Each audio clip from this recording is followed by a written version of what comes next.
Hello, creative-minded people. Before we get started, I just want to bring notice to my book that came out very recently, The Crime of Sentience, available online. You can go to the link below or go to my website, solomation.com. It is about AI as smart as human level intelligence who go rogue in a simulated universe. Please check it out. And if you do read it and you like it, please leave a review. For independently published authors such as myself, reviews are the lifeblood. It is the way that we get seen, otherwise we can be invisible. You have publishing companies and other giants of media that can far outshine independent creators. You can help by leaving a review if you like my fiction writing. So let's get started. This is part 5 of a 6-part video series about writer's block. Today I want to talk about getting back to the most fundamental state of fiction writing. We're going to forget about all the other stages and try to get back to what is that initial state of fiction writing? What is that state of mind when a new story is birthed? Okay, let me describe the situation. In your mind, you are virtually in that fictional world. For the sake of describing this, let's just say that you're writing a work of fiction about a castaway on a deserted island. In your experience, you are on that island. You are in the virtual reality of your imagination. You are there. You are feeling the sun. You are feeling the loneliness. You are looking over at your shipwreck. You hear the ocean waves. You hear the animals. You are aware of the danger. You have placed yourself there. You are totally immersed in the fantasy. You are not very aware of the actual physical world around you.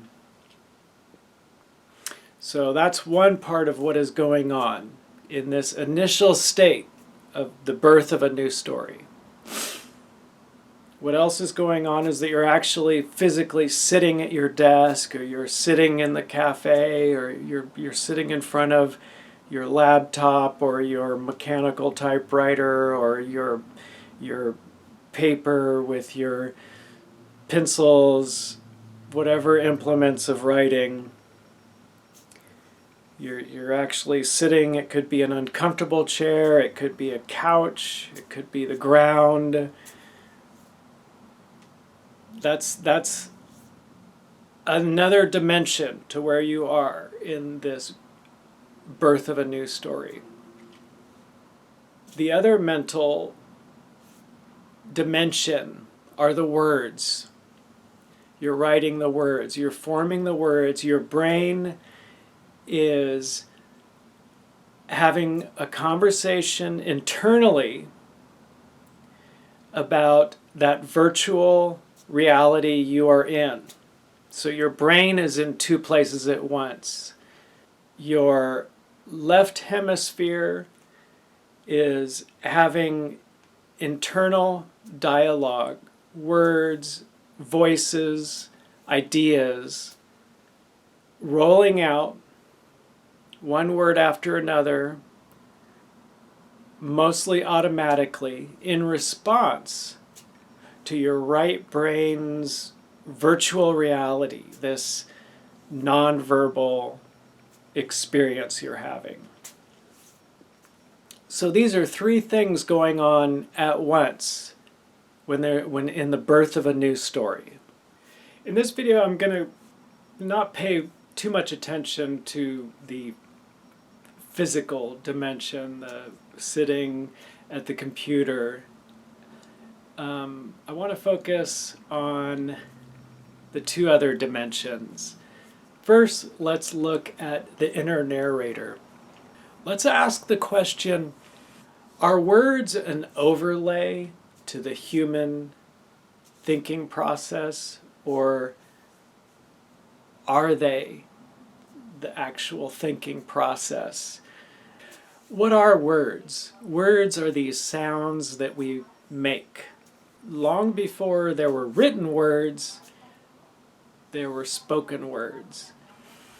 And doesn't it seem like they are an overlay to human thinking? Like you have your thoughts, your ideas, but then if you want to communicate those, you have to translate them into spoken words.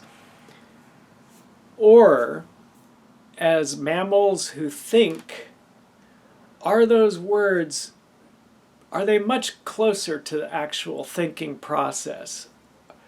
Are words and thoughts the same thing? Now, we can have nonverbal thoughts. We could have visual thoughts. We could have a memory of a sound is not a word thought, but there are thoughts that are actually internal dialogue, internal words. I've read studies, and I'm a little bit lazy about going back and finding all the references for this, but let me just say that there have been studies that when we are thinking word thoughts, that there are minute muscular movements as if we're actually speaking those words. And when a child is learning to speak, they talk out loud to themselves a lot in early stages. And I remember reading one article about how we continue to do that, we just stop actually making those sounds. It becomes just something that happens in the brain. In our brain, we have the inner narrator. We have a significant portion of our brains dedicated to these thoughts that are deeply linked to the sounds we make to communicate. And this inner narrator helps us to construct thoughts. The next time you learn a new word, like let's say if you take up photography and you learn all the jargon of photography, you learn about the aperture, the f-stop, those are new words that you learn. They're new ideas, they're new ways of seeing the world. Pay attention to how the next time you learn a new word, it changes the way you think. And Orwell, in 1984, talked about how if you want to change the way people think, their free will, change the language, because to some extent your free will is bound up in your vocabulary. How dynamic your language is determines the freedom of thought you have. And the extent of these idea towers that you can build depend on the word concepts that you have, so that learning a new word can be very powerful. You can learn a new way of thinking. It can open up it changes the way you see things and think about your world.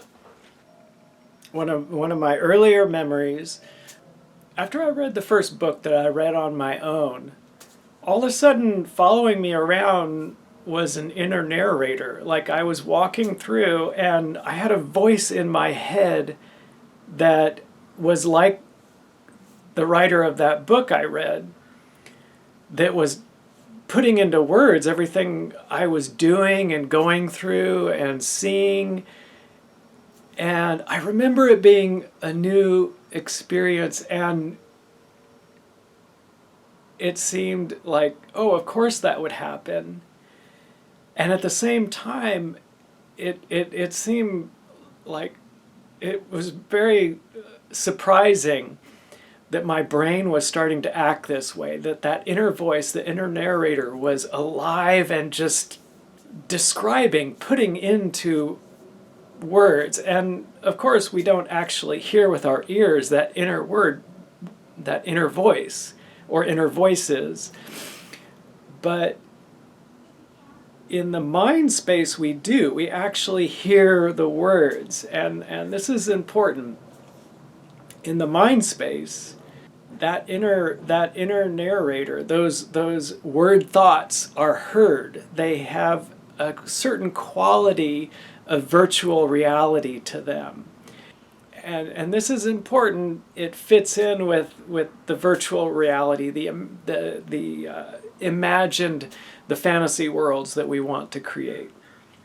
When you start to pay attention to your word thoughts, your inner voices, you can have more control over how you want to develop them and strengthen them and use them as creative tools and as ways of increasing your ability just to think about your own reality. Become more conscious of your inner narrator. Become more aware. Start listening for your inner voices. And I'm talking strictly about the word thoughts that I'm describing. I'm not talking about hearing voices because we're crazy or something like that. These are things that everyone's mind, anyone who can speak has word ideas, and pay attention to the audible quality of them, the inner virtual reality quality of those voices. Exercise 1. If you have writer's block, just when you're going through your regular day, narrate it to yourself mentally. You go to the store, you say, now I am, you can do it first person, second person, third person. You can say, I am picking out the cereal, or you can say, you are picking out the cereal, or they are picking out the cereal. And just go through your day and just do it for 10 minutes a day, where inwardly you're describing everything you are doing. Now, you don't have to create anything new. Remember, what you're doing is you're developing that muscle, that ability of the inner narrator. You want that inner narrator to become louder and stronger. You want it to have more mental substance. And so this is a daily exercise. Do it for 10 minutes a day. You're not using it to describe that virtual fantasy world. You're using it to describe your physical world. This doesn't involve writing. This involves that we're getting a little bit before writing. If we want to become writers, what happens before writing? And it is that inner narrator. We want that inner narrator to be strong. We want to exercise them every day and make them stronger and stronger. And does it get to a point where we don't have to do that? No. You can work on it in your entire life and continue to make that inner narrator stronger in different ways. You could develop it really any way you want to. You could have different inner narrators. You could have many voices. You could, during the course of your day, you could have it coming up with humorous statements about what is happening in your life. You name it. It's up to you. The thing is, you want to make it real. How real? More real. You can, as you practice this daily, you can make that inner voice more mentally substantial. Now, it's been my experience where my inner narrator interrupts the creative side, the purely like just imagining side. So that's another reason why we want to strengthen our inner narrator, so that when we're imagining something, it isn't like, okay, first I'll imagine it, then I'll stop and try to put it into words. Then I'll stop and go back and imagine it again. Then I'll stop and try to put it back into words. We want to develop both of these two sides of what it means to birth a new story, so that they happen more naturally and with greater strength. And I know that it's something that you're going to hear hundreds of times in the world of writing advice. If you read. If you want to be a better writer, be a better reader. Well, when you read, you are strengthening your inner narrator. That, I am telling you, it is one of the most powerful ways of creating a Arnold Schwarzenegger of inner narrators, is by reading. Because when your mind, it is like, in a fun way, making you, that part of, developing that part of your mind, maximizing it. You are, your inner narrator can become very loud, very audible. Now remember, I'm not talking about actually hearing audible voices. I'm talking about mentally substantiable, mentally audible. I mean, I have found it confusing, the idea that, can your mind really be doing two things at once? Can it be having an experience and also inwardly describing that experience? It seems distracting. It seems like it would take away from the experience to also have, the same with writing. When you sit down to write, you want to escape into a fantasy world. Wouldn't it take away from your experience of a fantasy adventure to also be trying to put into words? It seems like it would take you out of the story to be trying to also putting it into words. That can happen, but at the same time, our brains are totally hardwired for this, doing two things at once. When it comes to language and experience, the human body shows the way we've evolved. We have these advanced vocal cords and sound making capabilities. This is part of what it means to be human. Language, like, they say human is about the opposable thumb. That's equal to the human voice. That's, in my opinion, the words, language, that is an essential part of why we are the animals we are. I like this idea that our brain and our bodies are the same thing. There's no point in which our vocal cords and our advanced muscular tongues and our abilities to make sounds are separate from our brain. They are one and the same. They are part of the same thing. Remember, we're trying to get back to what is the essence of fiction writing. Inner narrator, the virtual fantasy world imagining. So a really good exercise, think of it like a meditation, where you find a comfortable place, quiet, away from others, and you close your eyes and you imagine. You just imagine. Like great fiction, it's purely for fun, purely for escape. Just imagine whatever kind of genre you like to imagine. If you like people salvaging spacecraft in deep space, finding space junkyards to rebuild their ship, just spend a little time going there, imagining it. But this time, leave the words behind. Just watch it like you're in. It's like watching a movie, except it's like a three-dimensional virtual reality movie that you put yourself in.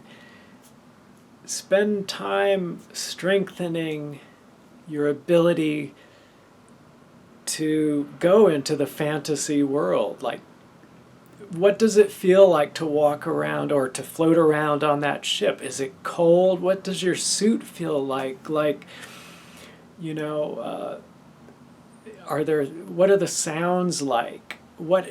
Just take it, enjoy it. You're doing it for enjoyment, so you can take your time. You can just enjoy contemplating where you are in that imagined world. Remember, we're getting back to the essence of fiction writing.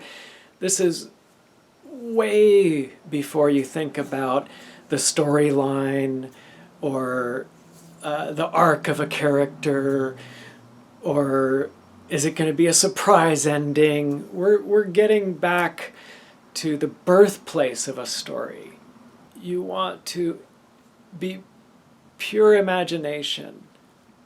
The more that you can escape this reality we're in and just go to that imagined world, the more real it feels to you, the more detailed, the more mentally, inwardly hear the sounds, feel what it feels like. This is what we want to strengthen over time. And the only important thing about this exercise is if it entertains you. It could be someone else's story. You could take yourself to the world of the Matrix. It isn't about whether it's original. It's about you entertaining yourself by imagining, the way a child would. As children, we built with blocks, we imagined these different worlds, and it was purely for fun, and we didn't care if others thought it was interesting. The only audience member is you. Rate it purely on how much you are enjoying yourself doing it. So you want to find new ways to make it more engaging to yourself. You want to find new ways to make it as exciting as that new video game you want to play. What we're doing is we're going back before the pen actually goes to paper. We're going back to pre-written language storytelling. We are fiction writers, but before fiction writers, who were we? We were storytellers. So try daily exercise that don't even use a keyboard or pen and journal. Abilities. You can develop abilities. You are strengthening. You're becoming better at doing these two things that you will be doing simultaneously while writing fiction. It isn't like they don't just become stronger. You find skills within those two dimensions of mental process. As you develop these two dimensions of mind and become more conscious of them, you can diagnose what is happening. So, okay, let's go ahead and go back to you're sitting at the desk. You're trying to create that. You're trying to write. So this is kind of like built on top of the three dimensions to writing fiction. You've developed the inner narrator and the inner virtual reality, and you can diagnose. You can because you're becoming more conscious of those dimensions of mind, you can become more aware of where the interruptions happen, where the break in connections. We are writing fiction as a way of life. We are writing fiction. Life is short. Life is precious. Time is precious. But how do we even begin to embrace that? You know, people say, well, you know, like Bill Gates, the amount of hours he have are roughly the same as anyone else, as the homeless person on the street. They still have the same amount of hours in the day, days in their lives. Life is priceless, but how do we even begin to grapple with that? How do we claim that most costly of treasures are the times, the hours of our life? Well, it's with quality of life. And how do we maximize the quality of life? One thing we can be storytellers. We can have the pleasures of discovery.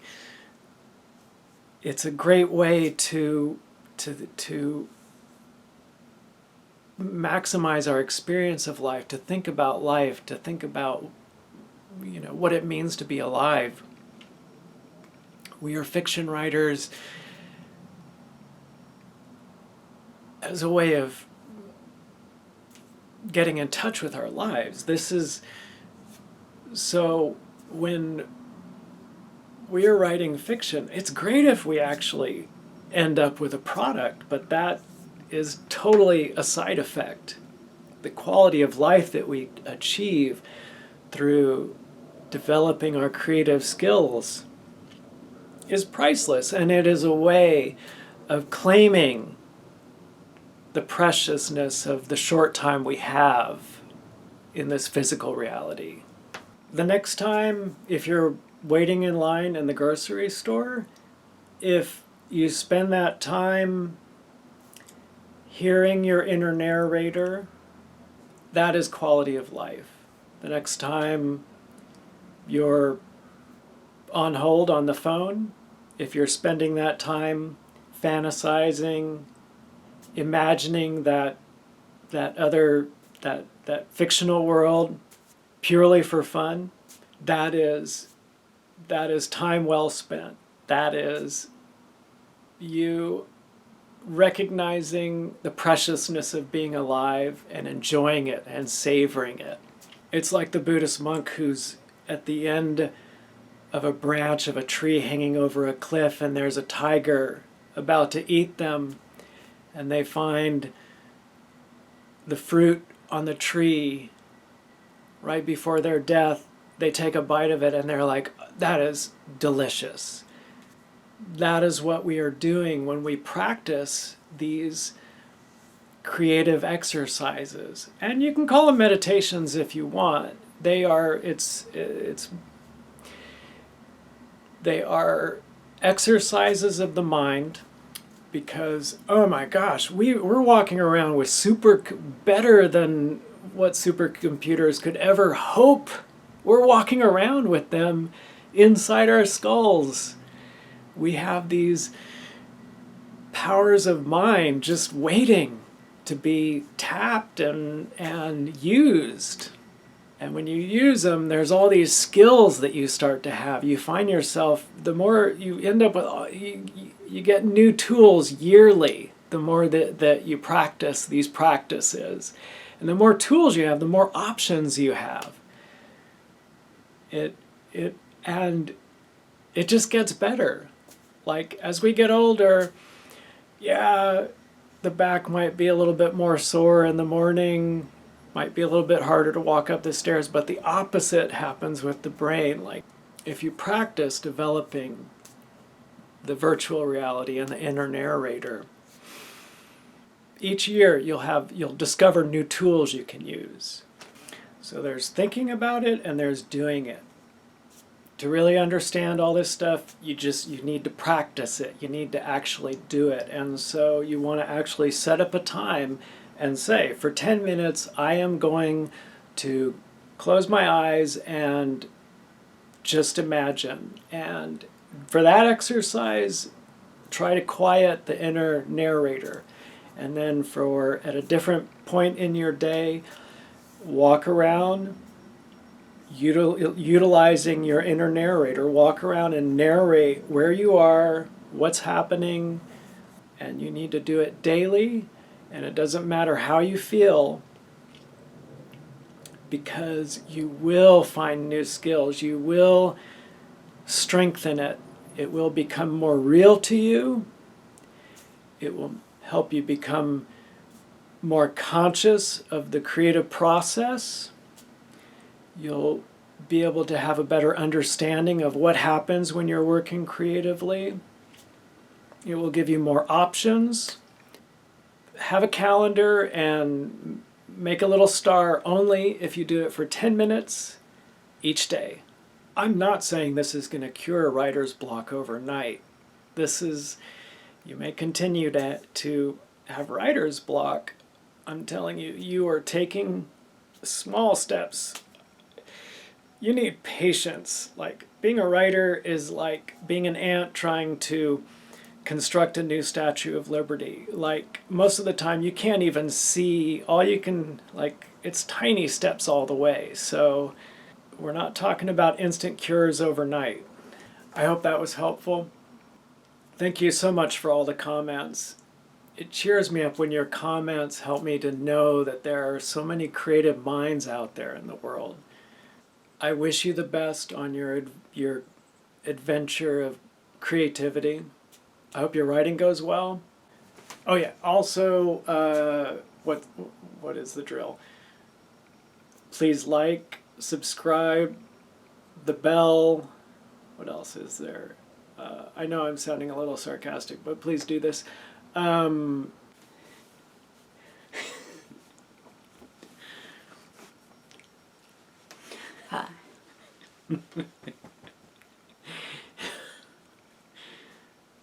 Good morning.